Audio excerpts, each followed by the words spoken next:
Hello everyone, welcome back to another edition of Movies That Move We. I hope you're having a great Sunday and you're well rested before you have to start the upcoming work week.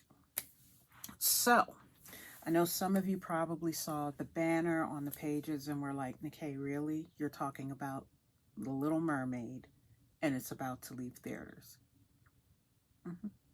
Yeah, that's what's happening because yeah, we weren't here for the month of June, remember, and then other things came up, but either way, better late than never. And I still think it's worth talking about because, you know, this is our third Black princess. I'll get to that in a moment. So, The Little Mermaid was published by Hans Christian Andersen in 1837. It's an old story. Many of us grew up hearing some version of it from our childhood because, you know, we got to learn those stories in order to be a part of the culture. And so the difference between the book or the short story and the movie, spoiler alert, the mermaid dies in the end. Yep, she turns into foam on the ocean and then is given a soul and taken up in the air with the angels of the mist. Read it for yourself. It's actually quite interesting. Stories back then, stories like this were meant to send a message to children. Yes, this is a children's story that had death as the ending, and it's not the only one from that time period. They were real big on telling kids if you weren't obedient or whatever, you die. This particular story, what was the point of having the mermaid die in the end? Be satisfied with what you got. You had a tail and swam in the ocean. You should have been happy with that instead of feeling like you were walking on razor blades on two legs when you were on the surface. Again, read the story. So, Disney decided to do what it's been doing lately and take some of its earlier films and turn them into live action. And they're doing this two ways. Of course, they're doing it by doing the theater versions, but they've also done this. As a matter of fact, they did it with The Little Mermaid as a live performance for TV. And if you remember, I think it was in 2020, 2021, the version that they did for television had Queen Latifah as Ursula, okay, as a sea witch. I almost wish that they had brought her back for this live action version, but not Jenny McCarthy. Oh, what is her name again? Oh yes, Melissa McCarthy. Jenny is her cousin, Melissa McCarthy. She did a great Ursula. Props to her. So far, this has a gross box office of $555 million. They made the movie for $250 million, which is slightly higher than what the animated grossed in 1989. That grossed $230. Back to what I was saying about Halle Bailey, who plays the lead of Ariel, the Little Mermaid. She's the third Black Disney princess. And someone is going, no, there have only been two. Technically, there have been four. So the first one, actually, is one of Disney's first live-action reinterpretations of one of their animated films. Here you go, Cinderella. Yep, This is the first Black Disney princess in a live action film.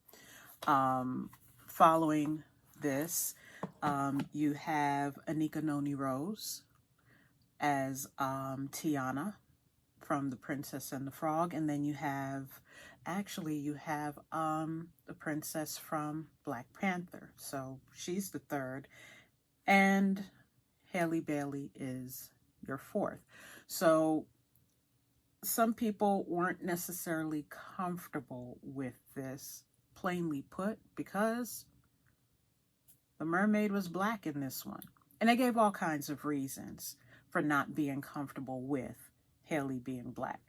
In the story, the original story by Hans Christian Andersen, she was white. And he outright mentions in the story her white skin. He talks about her reaching up to the surface, her white hand reaching up to the surface. And so people think it should be that, and it should be always that. That's it. It's not real life. Some folks took the scientific route and said, scientifically speaking, mermaids cannot be black because there's not enough water reaching the ocean floor. It's a fairy tale. There aren't mer people floating around on the ocean floor with cities and caverns full of trinkets and baubles, just like there's not a seagull that talks to them. Okay? So there was that argument. There was also, she didn't have red hair, talking about Halle Bailey. She did. And basically what you're trying to say by that is she wasn't white.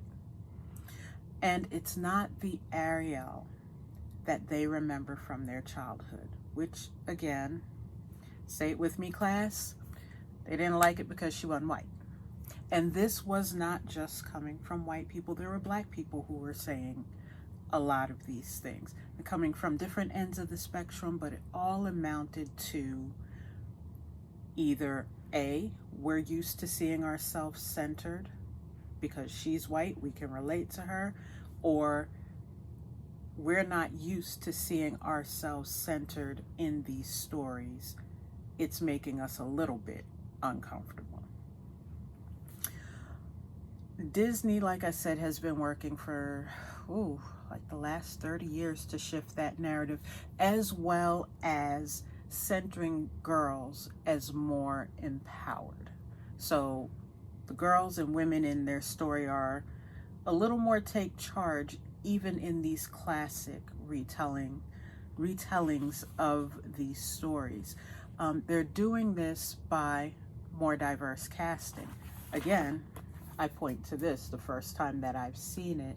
You got a black fairy godmother, you got a black princess. The prince's parents were an interracial couple. The prince himself, I believe he's Asian in real life. The gentleman that played him was Asian. And even down to the townspeople, they look like a lot of America, you know, diverse people interacting with each other in a community. It allows a chance for Disney to get rid of the damsel in distress trope, as well as the trope that the only thing that a woman is after, a young woman is after, is a husband, and she won't be happy until she has one of those. Example of where that kind of shifted was Princess and the Frog. She had a vision in her head. She wanted to own her restaurant. She saved up for it. And in the end, her determination got her that. She could have had the prince too, but which was more important to her? Her priority was her restaurant. Okay? For this film, while her focus was on living on the surface and falling in love, she was empowered, or found her power. She saved the prince twice, and she also saved her father, which kills the whole damsel in distress, either one of these men having to come and get her out of a bad situation. She was smart enough, she was quick enough to go ahead and do what needed to be done to save lives. The tables have turned a bit there. And so this has been Disney's mission, like I said, for the last 30 years, to empower girls, to have girl-centered stories where, you know, these kids, girls, they're taking charge. Some people were, I remember when Cinderella came out, a lot of people were bothered by the casting. They were asking, well, why do you have to have this cast that has all of these ethnicities in it? People like to see themselves. And it goes back to something Don often repeated, that if you don't see yourself as a part of the literature, or in this case, as a part of the films, then you are not a part of the culture. And this brings the diversity of Western civilizations into focus. It's not impossible for all of these cast members to be together. And the thing is, yeah, you can focus and appreciate the diverse cast, but at the end of the day, what all of that diversity does, or should do, is give you room to focus on the story. Because once you get past that, wait a minute, that white prince has a black mama, if the story is good, if they're capturing these images and delivering them properly, you're not worried about how that black woman had that white boy. It doesn't matter, because you're immersed in the story. And the fact that you can see yourself, no matter who you are, somewhere in the story, it's important, but it kind of fades to the back, and you're allowed to just be present in the moment. I don't think that's a bad thing. I think this movie, I give it a 5. Probably the only problem that I had with this live action retelling was they missed the opportunity for Sebastian to get caught in the kitchen and almost slaughtered. I think that was a fun part of the original movie, but the way they told the story in the live action, I understand it probably would have made the movie too long, and that wasn't necessarily a key scene. Great comedy, great action, great entertainment, but not important. And if Zenny were here, she would laugh at me for this next one. Daveed Diggs did great as Sebastian. I'm not going to take that away from him. His delivery was great, but I wish someone had worked on his accent with him a little more. There were times that it just slipped into normal American, and I noticed. So that aside, I give it a 5.